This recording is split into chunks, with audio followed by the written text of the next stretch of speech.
ರಾಜೀನಾಮೆ. ಸಚಿವ ಸ್ಥಾನಕ್ಕೆ ನಾಗೇಂದ್ರ ರಾಜೀನಾಮೆ ನೀಡೋದು ಫಿಕ್ಸ್ ಆಯ್ತಾ? ದೆಹಲಿಯಲ್ಲಿ ಹೈಕಮಾಂಡ್ ಜೊತೆ ಸಿಎಂ 75 ನಿಮಿಷ ಗಂಭೀರ ಚರ್ಚೆ. ಬಿಜೆಪಿ ಪ್ರತಿಭಟನೆ ಮತ್ತು ಸಿಬಿಐ ತನಿಖೆ ಬಗ್ಗೆ ರಾಹುಲ್ಗೆ ಡಿಕೆಶಿ ವಿವರವಾಗಿ ವಿವರಿಸಿದ್ದಾರೆ. ರಾಜೀನಾಮೆ ಪಡೆಯದೇ ಇದ್ರೆ ಕಷ್ಟವಾಗುತ್ತೆ ಅಂದ್ರ ಸಿಎಂ ಡಿಕೆಶಿ. ಶೀಘ್ರದಲ್ಲೇ ನಿರ್ಧರಿಸಿ ಹೇಳ್ತೀವಿ ಅಂದಿದೆ ಕಾಂಗ್ರೆಸ್ ಹೈಕಮಾಂಡ್. ಡ್ಯಾಮೇಜ್ ಕಂಟ್ರೋಲ್ಗೆ ನಾಗೇಂದ್ರ ರಾಜೀನಾಮೆಗೆ ಮುಂದಾಗ್ತಾರ?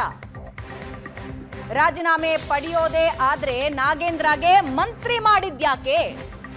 ಬಿಜೆಪಿ ಹೋರಾಟದ ಕಾರಣಕ್ಕೆ ರಾಜೀನಾಮೆ ನಿರ್ಧಾರಕ್ಕೆ ಬಂದ್ರ? ಹಾಗಾದ್ರೆ ನಾಗೇಂದ್ರ ರಾಜೀನಾಮೆ ನೀಡಿದ್ರೆ ಸಂಪುಟದ ಲೆಕ್ಕಾಚಾರ ಏನಾಗುತ್ತೆ? 75 ನಿಮಿಷಗಳ ಕಾಲ ದೆಹಲಿಯಲ್ಲಿ ಹೈಕಮಾಂಡ್ ಜೊತೆ ಮಾತಾಡಿದ್ದಾರೆ. ರಾಜೀನಾಮೆ ಪಡೆಯದೇ ಇದ್ರೆ ಕಷ್ಟ ಆಗುತ್ತೆ ಅಂದ್ರ ಸಿಎಂ ಡಿಕೆ ಶಿವಕುಮಾರ್.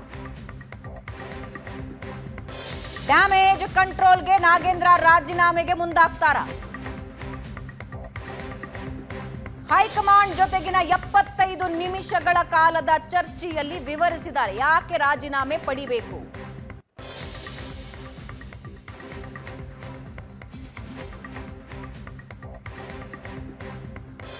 ಶೀಘ್ರದಲ್ಲೇ ನಿರ್ಧರಿಸಿ ಹೇಳ್ತೀವಿ ಅಂತ ಕಾಂಗ್ರೆಸ್ ಹೈಕಮಾಂಡ್ ಹೇಳಿದೆ. ಡ್ಯಾಮೇಜ್ ಕಂಟ್ರೋಲ್ಗೆ ನಾಗೇಂದ್ರ ರಾಜೀನಾಮೆಗೆ ಮುಂದಾಗ್ತಾರ? ರಾಜೀನಾಮೆ ಪಡೆಯೋದೇ ಆದ್ರೆ ನಾಗೇಂದ್ರಗೆ ಮಂತ್ರಿ ಮಾಡಿದ್ಯಾಕೆ? ಬಿಜೆಪಿ ಹೋರಾಟದ ಕಾರಣಕ್ಕೆ ರಾಜೀನಾಮೆ ನಿರ್ಧಾರಕ್ಕೆ ಬಂದ್ರ? ಒಂದು ವೇಳೆ ನಾಗೇಂದ್ರ ರಾಜೀನಾಮೆ ನೀಡಿದ್ರೆ ಸಂಪುಟದ ಲೆಕ್ಕಾಚಾರ ಏನಿರುತ್ತೆ? ನಾಗೇಂದ್ರ ರಾಜೀನಾಮೆ ವಿಚಾರದಲ್ಲಿ ಗೊಂದಲದಲ್ಲಿದ್ದಾರಾ ಸಿಎಂ? ನಿನ್ನೆ ಬೆಳಗ್ಗೆ ನಾಗೇಂದ್ರ ಪಕ್ಷದ ಶಿಸ್ತಿನ ಸಿಪಾಯಿ ಅಂತ ಸಿಎಂ ಡಿಕೆಶಿ ಮಾತಾಡಿದ್ರು. ಸಂಜೆ ನಾಗೇಂದ್ರ ರಾಜೀನಾಮೆ ವಿಚಾರವೇ ಇಲ್ಲ ಅಂತ ಮುಖ್ಯಮಂತ್ರಿ ಹೇಳಿದ್ರು. ಇವತ್ತು ದೆಹಲಿಯಲ್ಲಿ ನಾಗೇಂದ್ರ ಎಲ್ಲ ತ್ಯಾಗಕ್ಕೂ ಸಿದ್ಧ ಅಂತ ಸಿಎಂ ಹೇಳಿದ್ರು. ಮೂರು ಹೇಳಿಕೆ. ಇದರ ಮಧ್ಯೆ ಪಾದಯಾತ್ರೆಗೆ ಸಕಲ ಸಿದ್ಧತೆಗಳನ್ನ ಕೇಸರಿ ಪಡೆ ಮಾಡಿಕೊಂಡಿದೆ. ನಾಗೇಂದ್ರ ರಾಜೀನಾಮೆ ಕೊಟ್ಟೇ ಕೊಡ್ತಾರೆ ಅಂತ ರಾಜ್ಯ ಬಿಜೆಪಿ ಹೇಳ್ತಾ ಇದೆ. ಈ ಬಾರಿಯ ಅಧಿವೇಶನದಲ್ಲಿ ಒಂದೂ ದಿನ ಬಿಡದೆ ನಾಗೇಂದ್ರ ರಾಜೀನಾಮೆಗೆ ಬಿಜೆಪಿ ಪಟ್ಟು ಹಿಡಿದು ಕೂತಿತ್ತು. ಉಭಯ ಸದನಗಳಲ್ಲಿ, ಸದನದ ಹೊರಗೆ. ಇದಾದ ಮೇಲೆ ಪಾದಯಾತ್ರೆಗೆ ಸಿದ್ಧತೆಗಳನ್ನ ಮಾಡಿಕೊಳ್ತಾ ಇದೆ. ಇದರ ನಡುವೆ ಸಿಎಂ ಮೂರು ಹೇಳಿಕೆಗಳನ್ನ ಕೊಟ್ಟರು.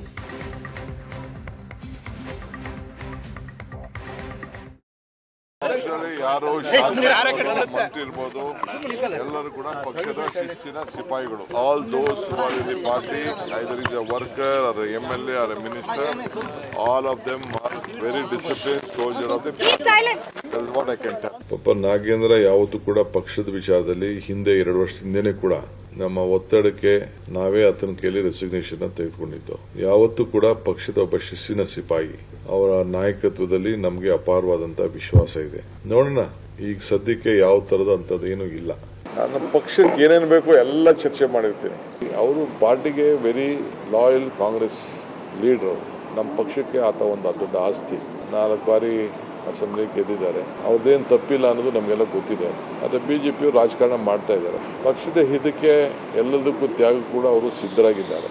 ಅದು ಅವತ್ತೇ ನಮ್ಗೆ ಹೇಳಿದ್ದಾರೆ, ಹಿಂದಿನೂ ಕೂಡ ಮಾಡಿದ್ದಾರೆ. ಆ ಪಕ್ಷ ನೋಡಿ ಚರ್ಚೆ ಮಾಡಿ ತೀರ್ಮಾನವನ್ನು ಮಾಡ್ತೀವಿ. ಕೆಲವು ವಾಸ್ತವಾಂಶ ಏನು ನಡೆದಿದೆ ಅಂತ ಹೇಳಿದ್ದೇನೆ. ನಾನು ಇವೆಲ್ಲ ವಿವರಣೆಯನ್ನು ಮಾಡಿದ್ದೇನೆ. ಪ್ರಕರಣ ಇಲ್ಲ ರೀ. ಸೆಂಟ್ರಲ್ ಮಿನಿಸ್ಟರ್ಸ್ ಮೇಲೆ ಇಲ್ವಾ ಕೇಸು? ಬೇರೆ ರಾಜ್ಯದ ಮುಖ್ಯಮಂತ್ರಿಗಳ ಮೇಲೆ ಇಲ್ವಾ? ಮಂತ್ರಿಗಳ ಮೇಲೆ ಕೇಸ್ ಇಲ್ವಾ? ST ಸೀಟ್ಸ್ ಎಲ್ಲ ನಾವೇ ಗೆದ್ದು ಬಿಟ್ಟಿದೀವಿ ಅಂತ ಪಾಪ ಅವ್ರ ಕೈಲಿ ಬಿಜೆಪಿಯವರು ತಡ್ಕೊಳಕ್ ಆಗ್ತಾ ಇಲ್ಲ. ಪಾದಯಾತ್ರೆ ಮಾಡೋಣ ಬೇಡನಕ್ಕಾಗ್ತದ. ಬಟ್ ಏನಪ್ಪಾ ಅಂದ್ರೆ ಅಸೆಂಬ್ಲಿಲಿ ಒಂದು ಕ್ವಶನ್, ಒಂದು ನೋಟಿಸ್ ಕೊಟ್ಟು ಚರ್ಚೆ ಮಾಡಿ ಯಾಕೆ ರಾಜೀನಾಮೆ ಕೊಡಬೇಕು ಅಂತ ಹೇಳೋಷ್ಟು ಸೌಜನ್ಯ ಬಿಜೆಪಿಯವ್ರಿಗೆ, NDA ಅವ್ರಿಗೆ ಇರಲಿಲ್ಲ. ಅದರದ್ದು ಬೇರೆ ಬೇರೆ ಹಗರಣ, ಬೋವಿ ಹಗರಣ ಇರ್ಬೋದು, ಬೇರೆ ಬೇರೆ ಹಗರಣಗಳನ್ನ ನಾನು ಅದೆಲ್ಲ ಓದಬೇಕಾಯ್ತಲ್ಲ, ಅದು ಅವ್ರಿಗೆಲ್ಲ ಭಯ ಬಂದ್ಬಿಟ್ಟು ಅದನ್ನು ಅಸೆಂಬ್ಲಿ ನಡೀಬಾರ್ದು ಅಂತ ಗಲಾಟೆ ಮಾಡ್ಕೊಂಡು ಹೋದ್ರು. ನಾವೆಲ್ಲರೂ ಕೂಡ ಪ್ರತಿದಿನ ಒಂದು ನಾಗೇಂದ್ರ ರಾಜೀನಾಮೆ ಅಂತಲೇ 1500 ಸರಿ ಹೋಗಿದ್ವಿ ಪ್ರತಿದಿನ. ನನಗನ್ಸ್ತತೆ ಇಷ್ಟೆಲ್ಲ ನಾಮಾರ್ಚನೆ ಮಾಡಿದ್ಮೇಲೆ ರಾಜೀನಾಮೆ ಆಗೇ ಆಗುತ್ತೆ ಅನ್ನೋ ವಿಶ್ವಾಸ ನನಗಿದೆ 100ಕ್ಕೆ 100%. ಇಷ್ಟೆಲ್ಲ ಧರಣಿ ಹೋರಾಟ ಆದಮೇಲೆ ನಾನು DK ಶಿವಕುಮಾರ್ ಕೇಳ್ತೀನಿ, ಸಿದ್ದರಾಮಯ್ಯ ತೆಗೆದಾಕಿದ್ರಲ್ಲಪ್ಪ, ಅವ್ರನ್ನ ಮತ್ತೆ ಕ್ಯಾಬಿನೆಟ್ಟಲ್ಲಿ ಸೇರಿಸ್ಕೊಳಕ್ಕೆ ಏನಂತ ಗನಂದಾರಿ ಕೆಲಸ ಮಾಡಿದ್ರು ಹೇಳಿ? ಸರಿಯಾದಂಥ ಒಂದು ಕಾರಣ ಕೊಡಿ ಅವ್ನು ಸೇರಿಸ್ಕೊಳಕ್ಕೆ. ಅವನೇನು ಅಣ್ಣಾ ಹಜಾರೇನಾ? ಈಶ್ವರಪ್ಪ ಘಟನೆ ಆದಾಗ ನಾವು ಇಮಿಡಿಯೇಟಾಗಿ ರಾಜೀನಾಮೆ ಕೊಟ್ಟರು ಈಶ್ವರಪ್ಪನವರು. ಲಕ್ಷ್ಮಣ ಸವದಿ ಅವರು ಇದು ವಿಚಾರವಾಗಿ ಮೊಬೈಲ್ ನೋಡಿದ್ರು ಅಂತ ಇದೇ ಕಾಂಗ್ರೆಸ್ ಅವ್ರು ಗಲಾಟೆ ಮಾಡಿದ್ರು. ನಾವು 3 ಜನ ಮಂತ್ರಿನ ಒಂದೇ ಸರಿ ತೆಗೆದಾಕಿದ್ರಿ. ಈ ಬಾರಿ ನಮ್ಮ ಹೋರಾಟಕ್ಕೆ ಬೆಲೆ ಸಿಕ್ಕೇ ಸಿಗುತ್ತೆ. ನಾಗೇಂದ್ರ ರಾಜೀನಾಮೆ ಕೊಟ್ಟೇ ಕೊಡ್ತಾರೆ. ಮಾಡಿಲ್ಲ ಅಂದರೆ ಮುಂದಿನ ಅಧಿವೇಶನಲ್ಲೂ ಬಿಡಲ್ಲ. ನಾವು ಮುಖ್ಯಮಂತ್ರಿ ಮನೆಗೂ ಮುತ್ತಿಗೆ ಹಾಕ್ತೀರಿ, ಬಿಡಲ್ಲ. ಇವ್ರು ಕೊಡಲಿಲ್ಲ ಅಂದ್ರೆ ದೇವರೇ ಡಿಸೈಡ್ ಮಾಡಿಬಿಟ್ಟವ್ರು. ಇವ್ರು ಮನೆ ಕಳಿಸ್ಬೇಕು ಅಂತ ದೇವರೇ ಡಿಸೈಡ್ ಮಾಡಿ ಅಷ್ಟು ಸರಿ ಕೂಗಿದ್ದೀರಿ. ದೇವ್ರ ಹೆಸರು ಅಷ್ಟು ಸರಿ ಕೂಗಿಲ್ಲ. ಅಷ್ಟು ಸರಿ ವಿಧಾನಸಭೆ ಒಳಗಡೆ ನಮ್ಮ ಎಲ್ಲ ಶಾಸಕರು ಗಂಟ್ಲೆಲ್ಲ ಹೋಗ್ಬಿಟ್ಟಿದೆ, ಅಷ್ಟು ಕೂಗಿದ್ದೀರಿ ನಾವು. ಈಗ ದೇವರಿಗಿಂತಲೂ ಜಾಸ್ತಿ ನಾಗೇಂದ್ರನ ಹೆಸರನ್ನು ಪ್ರತಿಪಕ್ಷದವರು ಹೇಳಲಿಕ್ಕೆ ಅದು ದೇವರೇ ಅವರಿಗೆ ಮನಸ್ಸು ಕೊಟ್ಟದ್ದು. ಎರಡನೇದು ಪ್ರತಿಭಟನೆ ನಮ್ಮ ಪ್ರಜಾಪ್ರಭುತ್ವದ ಸೌಂದರ್ಯ. ಆ ಪ್ರತಿಭಟನೆ ಮಾಡಬೇಡಿ ಅಂತ ಯಾರು ಹೇಳ್ತಾರೆ? ಇವರಿಗೆ ಮಾಡಲಿ.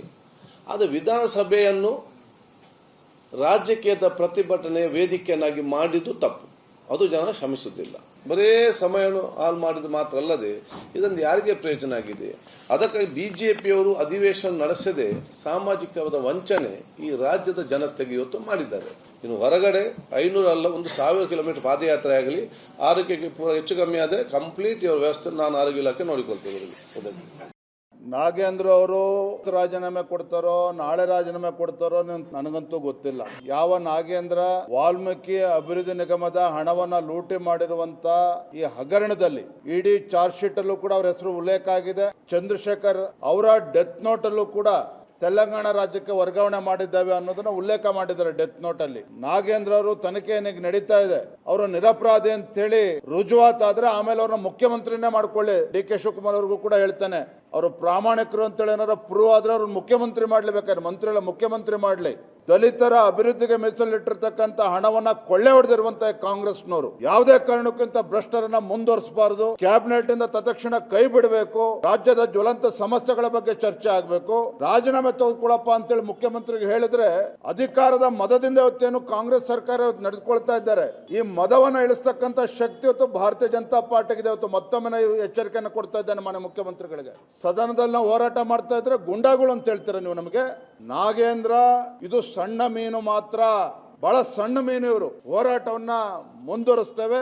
ಅವರು ರಾಜೀನಾಮೆ ಕೊಡ್ತಾರೆ ಅಂತ ಹೇಳಿ ಅಷ್ಟೊತ್ತಿಗಾಗಲೇ ರಾಜೀನಾಮೆ ಕೊಟ್ಟಿದ್ರೆ ತುಂಬಾ ಒಂದು ಗೌರವಯುತವಾಗಿ ಇರ್ತಾ ಇತ್ತು. ಸುಮಾರು ದಿನಗಳ ಕಾಲ ಅವರ ರಾಜೀನಾಮೆಗೋಸ್ಕರನೇ ರೈತರ ಸಂಕಷ್ಟಗಳು ಬರದ ಬಗ್ಗೆ ಮಾತಾಡೋದಕ್ಕೂ ಕೂಡ ಅವಕಾಶ ಆಗದೇನೆ ಸನ್ಮಾನ್ಯ ಡಿ.ಕೆ. ಶಿವಕುಮಾರ್ ಅವರು ಈ ರಾಜ್ಯದ ಮೊದಲ ಬಾರಿಗೆ ಅವರು ಮುಖ್ಯಮಂತ್ರಿ ಆಗಿರುವಂಥ ಮೊದಲ ಅಧಿವೇಶನದಲ್ಲೇ ಸರ್ಕಾರ ಪಲಾಯನವಾದಿ ಅನ್ನುವಂಥ ಒಂದು ಹೆಸರನ್ನ ಪಡ್ಕೊಳ್ಳುವಂಥ ಒಂದು ಅಪಕೀರ್ತಿನ ತಪ್ಪಿಸಬಹುದಾಗಿತ್ತು ಅವರು ರಾಜೀನಾಮೆ ಕೊಟ್ಟಿದ್ರೆ. ಇವತ್ತೇನು ರೈತರ ಪರ ಸಮಸ್ಯೆಗಳಾಗಿರ್ಬೋದು, ಪಾದಯಾತ್ರೆ ಮಾಡಬೇಕಂತ ಹೇಳಿ ಇವತ್ತೇನು ಪಕ್ಷದ ನಿರ್ಧಾರ ಏನಿದೆ ಅದನ್ನು ಅಂತಿಮವಾಗಿ ಇವತ್ತು ಫೈನಲ್ ಮಾಡಿದ್ದಾರೆ. ಆ ವಾಲ್ಮೀಕಿ ಜನಾಂಗದ ಯುವಕರಿಗೆ ಉಪಯೋಗ ಆಗಬೇಕಾಗಿತ್ತು.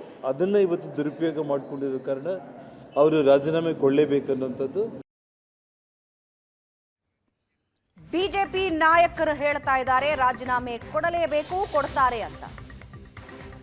ಕಾಂಗ್ರೆಸ್ನಲ್ಲಿ ಸದ್ಯಕ್ಕೆ ಬಿರುಸಿನ ಚಟುವಟಿಕೆ ನಡೀತಾ ಇದೆ. ಕಾಂಗ್ರೆಸ್ ಹೈಕಮಾಂಡ್ ಮುಂದೆ ಸದ್ಯದ ಪರಿಸ್ಥಿತಿಯನ್ನ ವಿವರಿಸಿದ್ದಾರೆ ಡಿ.ಕೆ. ಶಿವಕುಮಾರ್. 75 ನಿಮಿಷ ಹೈಕಮಾಂಡ್ ಜೊತೆ ಚರ್ಚಿಸಿದ್ದಾರೆ. ನಾವು ಅಂತಿಮ ತೀರ್ಮಾನ ಮಾಡ್ತೀವಿ ಅಂತ ಹೈಕಮಾಂಡ್ ಹೇಳಿದೆ. ಹಾಗಾದ್ರೆ ನಾಗೇಂದ್ರ ರಾಜೀನಾಮೆ ನೀಡ್ತಾರಾ?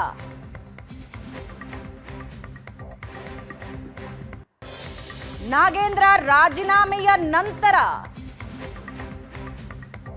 ಸಂಪುಟದಲ್ಲಿ ಏನೇನು ಬದಲಾವಣೆ ಆಗುತ್ತೆ?